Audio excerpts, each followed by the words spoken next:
Welcome back to My Little Corner. I'm Auntie Kara, and we're continuing with the story of My Father's Dragon, Chapter 6. My father meets a rhinoceros. My father soon found a trail leading away from the clearing. All sorts of animals might be using it too, but he decided to follow the trail no matter what he met because it might lead to the dragon. He kept a sharp lookout in front and behind and went on. Just as he was feeling quite safe, he came around a curve right behind the two wild boars. One of them was saying to the other, "Did you know that the tortoises thought they saw Monkey carrying his sick grandmother to the doctor's last night? But Monkey's grandmother died a week ago, so they must have seen something else. I wonder what it was." "I told you that there was an invasion afoot," said the other boar, "and I intend to find out what it is. I simply can't stand invasions." "Me neither," said a tiny little voice. Me neither." And my father knew that the mouse was there too. "Well," said the first boar, "you search the trail up this way to the dragon.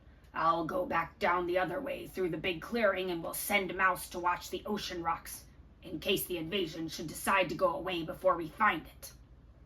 My father hid behind a mahogany tree just in time, and the first boar walked right past him. My father waited for the other boar to get a head start on him, but he didn't wait very long because he knew that when the first boar saw the tigers chewing gum in the clearing, he'd be even more suspicious. Soon the trail crossed a little brook, and my father, who by this time was very thirsty, stopped to get a drink of water.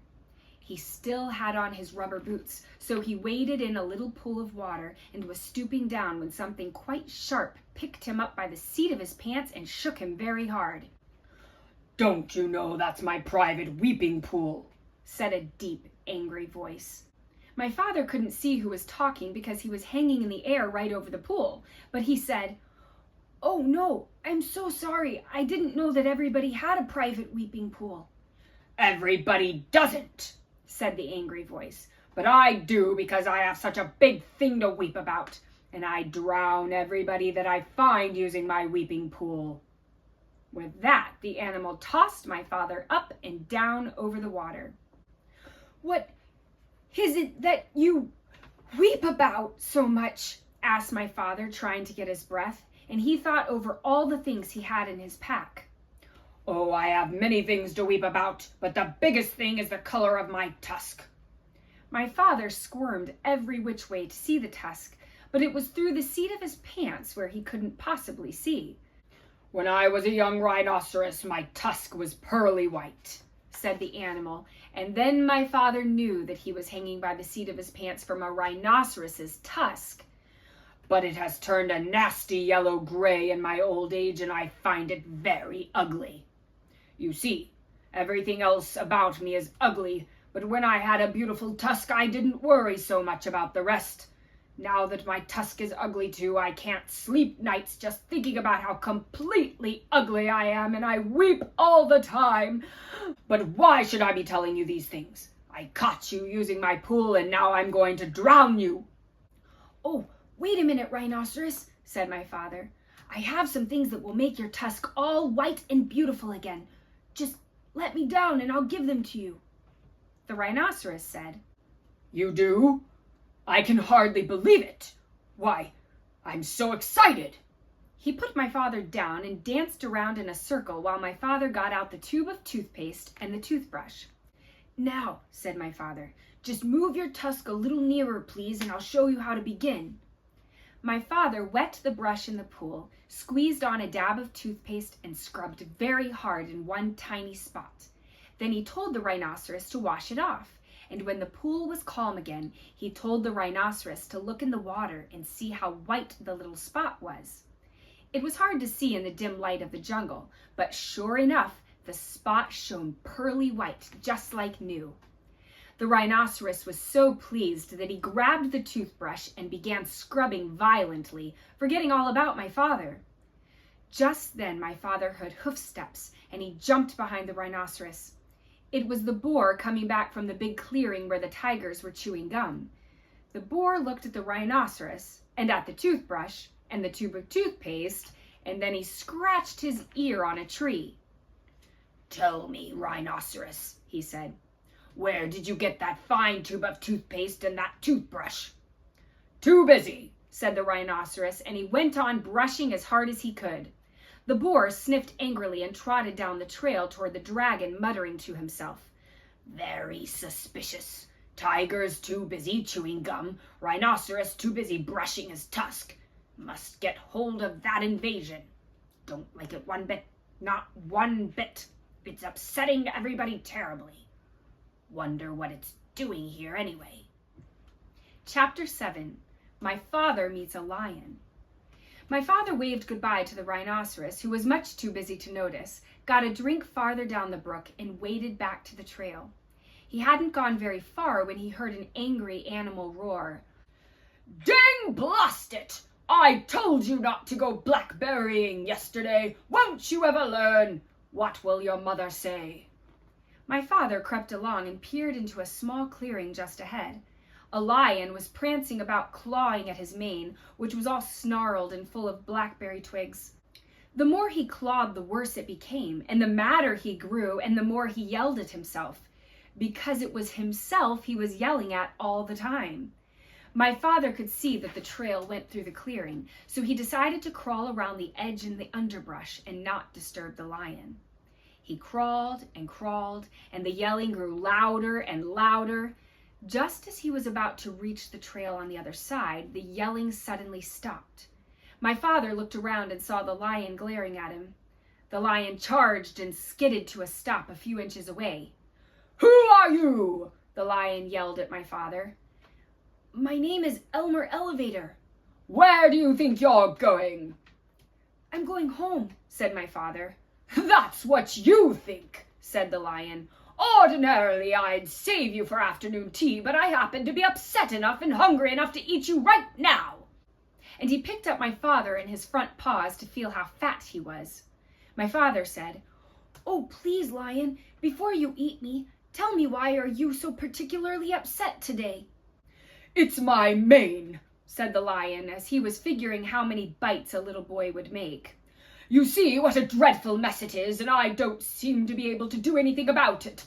My mother is coming over on the dragon this afternoon, and if she sees me this way, I'm afraid she'll stop my allowance. She can't stand messy manes. I'm going to eat you now, so it won't make any difference to you." "Oh, wait a minute," said my father, "and I'll give you just the things you need to make your mane all tidy and beautiful. I have them here in my pack." "You do?" said the lion. "Well, give them to me, and perhaps I'll save you for afternoon tea after all." And he put my father down on the ground. My father opened the pack and took out the comb and the brush and the 7 hair ribbons of different colors. "Look," he said, "I'll show you what to do on your forelock, where you can watch me. First you brush a while, and then you comb, and then you brush again until all the twigs and snarls are gone. Then you divide it up in 3 and braid it like this and tie a ribbon around the end." As my father was doing this, the lion watched very carefully and began to look much happier. When my father tied on the ribbon, he was all smiles. "Oh, that's wonderful, really wonderful," said the lion. "Let me have the comb and brush and see if I can do it." So my father gave him the comb and brush, and the lion began busily grooming his mane. As a matter of fact, he was so busy that he didn't even know when my father left. Chapter 8. My Father Meets a Gorilla. My father was very hungry, so he sat down under a baby banyan tree on the side of the trail and ate 4 tangerines. He wanted to eat 8 or 10, but he had only 13 left, and it might be a long time before he could get more. He packed away all the peels and was about to get up when he heard the familiar voices of the boars.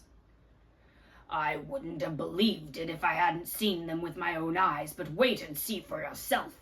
All the tigers are sitting around chewing gum to beat the band. Old Rhinoceros is so busy brushing his tusks that he doesn't even look around to see who's going by, and they're all so busy they won't even talk to me. Horse feathers," said the other boar, now very close to my father. "They'll talk to me. I'm going to get to the bottom of this if it's the last thing I do." The voices passed my father and went around a curve, and he hurried on because he knew how much more upset the boars would be when they saw the lion's mane tied up with hair ribbons. Before long, my father came to a crossroads and he stopped to read the signs. Straight ahead, an arrow pointed to the beginning of the river. To the left, the ocean rocks, and to the right, to the Dragon Ferry. My father was reading all these signs when he heard paw steps and ducked behind the signpost. A beautiful lioness paraded past and turned down toward the clearings. Although she could have seen my father if she had bothered to glance at the post, she was much too preoccupied looking dignified to see anything but the tip of her own nose. It was the lion's mother, of course, and that, thought my father, must mean that the dragon was on this side of the river. He hurried on, but it was farther away than he had judged. He finally came to the riverbank in the late afternoon and looked all around, but there was no dragon anywhere in sight. He must have gone back to the other side. My father sat down under a palm tree and was trying to have a good idea when something big and black and hairy jumped out of the tree and landed with a loud crash at his feet. "Well?" said a huge voice.